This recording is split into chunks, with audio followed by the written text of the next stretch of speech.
You're watching SPFX. My name is Todd Palomar. All right, welcome back. We're in the middle of building a traffic cone. We have our geometry here.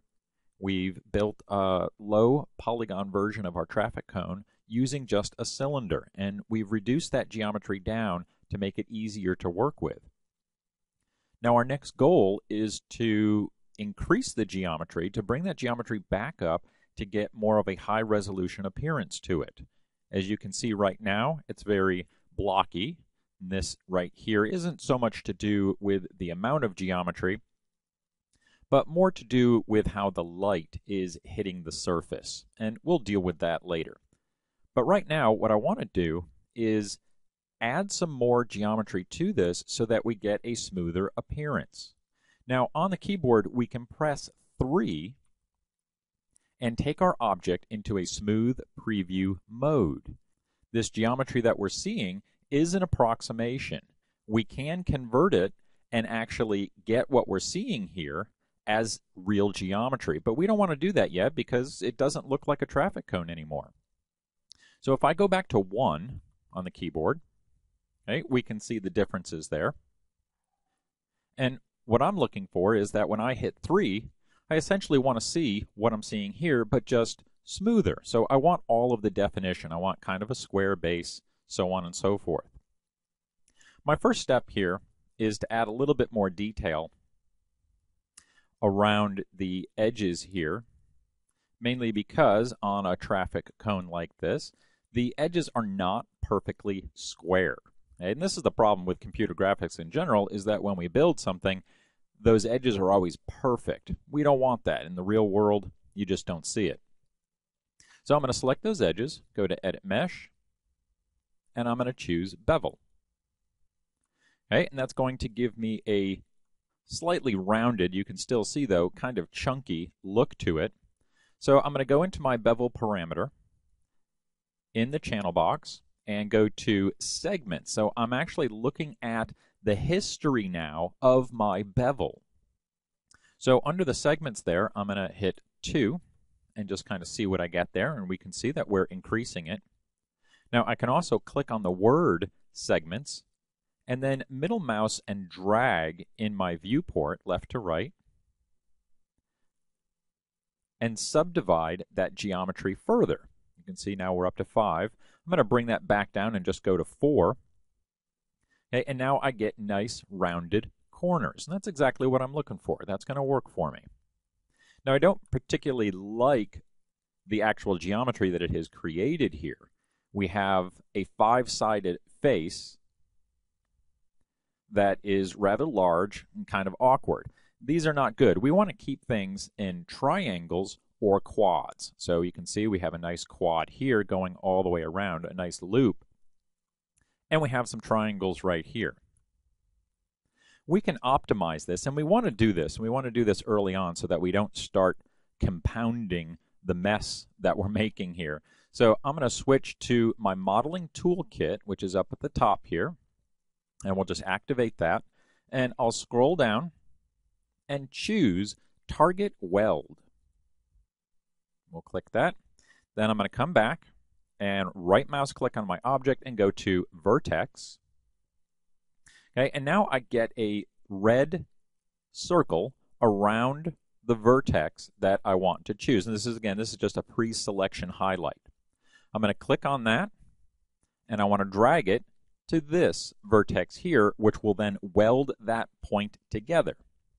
Okay, now I don't need to go all the way to it. You can see that that pre-selection already chooses it, and we don't have to get very close to a vert in order to weld to it. So I'll just bring it over here and then release the left mouse button. Okay, and that's going to merge that up, and now look what I've done. I have created a quad, and now I have triangles over here. So this is just a much better configuration for my geometry, getting rid of those 5-sided faces or those n-gons. N-gons being any number of sides to a polygon object or face. Okay, my next step here, I'm going to just choose my normal selection tool. I'll just click over here in the toolbox, or I could hit Q on the keyboard. Okay, and I'm going to right mouse click and go to Edges. And I'm going to double click this edge loop here, but you can see when I do that, my loop does not select all the way around. It's only selecting 2 edges. The reason for this is because we have a break in between there because we don't have quads. We have a junction here of multiple edges coming in, so it's not a perfectly quad area like we see right here where we have 4 edges. We have more than 4 edges coming in, so that kind of breaks our ability to double click and select a complete edge loop. That's okay. I'm going to select that manually, and we're going to add another bevel here. So I'll go to Edit Mesh and choose Bevel. Okay, that's a rather large bevel, so I want to go into my history. I'll go back to my channel box, and there's my bevel node that I just added right there. We'll click on it, and let's raise up our segments just a little bit. We'll just try 2. Let's see where we're at. Okay, but the overall bevel is still too large, so I'm going to go to Fraction, middle mouse, and drag. Now it's going a little bit fast. I can't quite get that intermediate point that I'm after.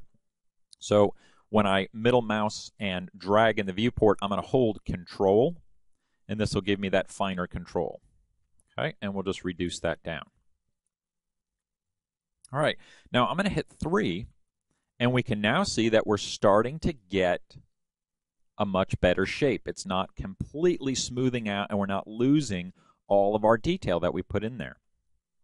So let's go back to 1, and you can still see that this border here should not look the way it is. So I'm going to double click here, and you'll see again we get our full loop. Okay, works really nice out there because it's a border, and you can see that we only have 4 edges intersecting here, unlike what we had up here. So we get all of those loops rather quickly. And let's go to Edit Mesh, and we can choose Bevel. Okay, and that bevel gets applied. And let's increase those segments to 2. And I'm going to enter into my smooth preview mode, so I'll hit 3. And go to Fraction. Okay, and let's drop that down. Again, I'm going to hold Control. And we'll position this, let's see, somewhere, we just want just a little bit of smoothing there. Let's try it right there. Okay, and we'll choose Object Mode and just deselect. Now that's looking nice. That's what we're after. Okay, now it sort of looks like a witch's hat at this point. We need to finish off the top up here. So I'm going to go back to 1. And I'm going back to 1 just because I do find it a little bit easier, especially when you're first starting off, to select those edges. If you're in smooth mode, it can be a little bit confusing of, hey, what am I supposed to be selecting here? I really can't see that border edge anymore, or that hard edge that I once saw. So just going back to 1. Okay. Now I could bevel this, although what I'm going to do first is go to Vertex, click on that middle vert, and then hold Control, and what I'm after here is I want to select all of the top faces. Okay? Now we know we could go to Face and then do a marquee across the top and then deselect our bottom. We learned that before, but I'm going to just select that vert, hold Control, right mouse click, and by holding Control, I'm activating the Convert menu.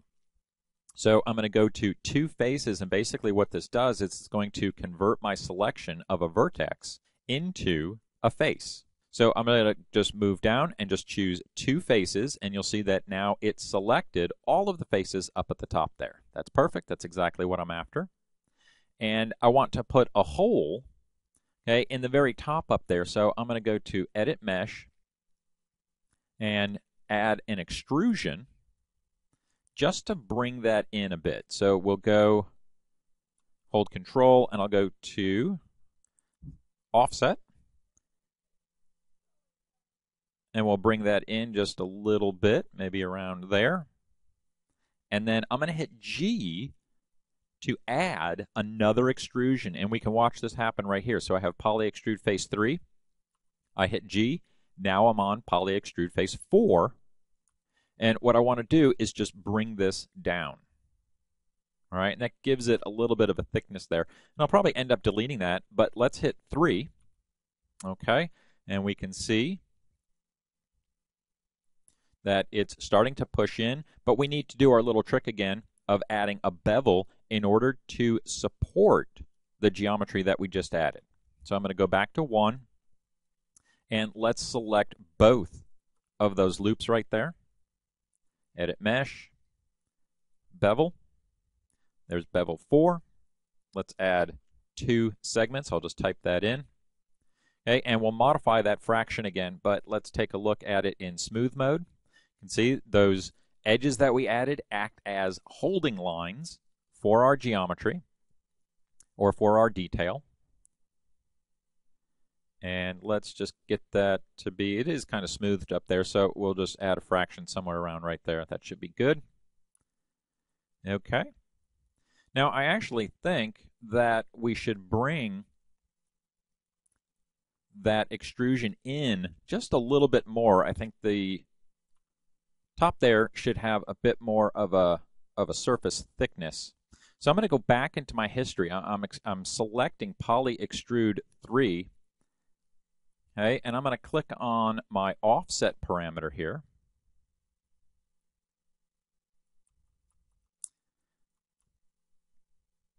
Okay, and just bring that in a little bit more. And let's bring it to, we'll just bring that right to 0.1. And let's hit 3. There we go, that's looking a little bit better. And I'm going to then select those internal faces, and I'll do my convert selection trick here. We'll select a single vert, hold Control, right mouse click, go to 2 faces, 2 faces. And we'll delete that out of there, and I'll hit 3. All right. And let's go to object mode, and now we can see that we have a nice looking object there. It's nice and smoothed. We have lots of detail, so to say, to support the object's shape and a good amount of geometry so that we can represent the object exactly how it should be. Okay, the next step is to lay out some UVs for this and just give it some color and some texture.